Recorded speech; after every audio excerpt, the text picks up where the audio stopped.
Leticia and Tabatinga are two cities that are united despite belonging to two different countries. The first one is Colombian and the second is Brazilian. However, both are part of the Amazon region. Sunday mornings, many prepare to go to Mass in the Catholic parish. Even while walking in the streets of Tabatinga, there's a big evangelical presence. Some of these churches are classified as sects. The city of Tabatinga and the indigenous community of Umariasu have essentially become a single population. The city has grown so much that it has reached the indigenous territory. As a result, Umariasu has become an urban indigenous border community. Jesuit Father Valerio knows the area very well. He lives in Leticia, Colombia.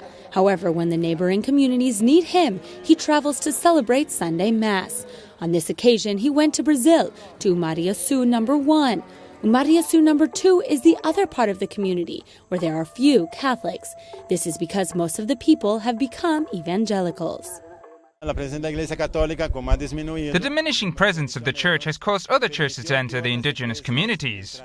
It is a problem that begins to divide the community. This is because some are Catholic, whilst others are parts of sects or churches with pastors who only threaten them with hell and do not allow them to continue practicing their culture. This divides the community and even families. In Umariasu number 1, there is Mass every 2 weeks. The rest of the Sundays, the community listens to the gospel. This time, there's a Mass, as the priest is present. For more than an hour, the loudspeakers announce the arrival of Father Valerio. The Mass begins in Portuguese, as well as the Ticuna language. It's a church with an indigenous face that wants to be understood by the Synod in Rome. The church works in a different way here. Perhaps it doesn't have all the rituals of the Roman Catholic Church. However, one can still celebrate life. Jesus, a mystery of God, is celebrated in a different way. This does not mean that because we celebrate differently, the centrality of the Christian faith is lost.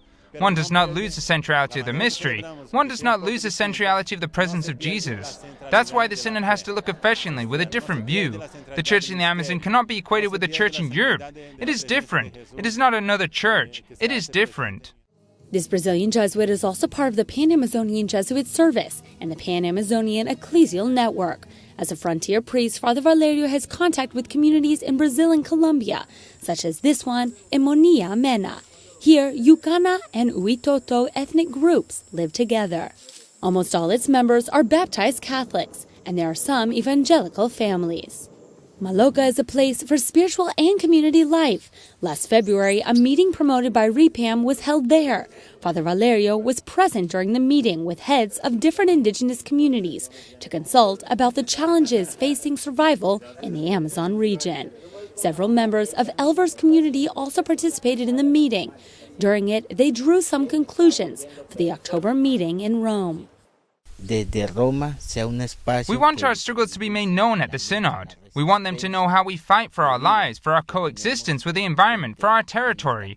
This is important for us, to make ourselves visible and to restore what has been lost, to ensure our way of life is respected and that we do not repeat many forms of violence, many invasions suffered by the indigenous peoples, and a loss of identity. They send these petitions to the Pope and to the bishops for the Synod. They want the Church to continue to accompany them, as it has done in the past. They want the Church to defend their rights and help give voice where they haven't been heard before, as they continue to develop.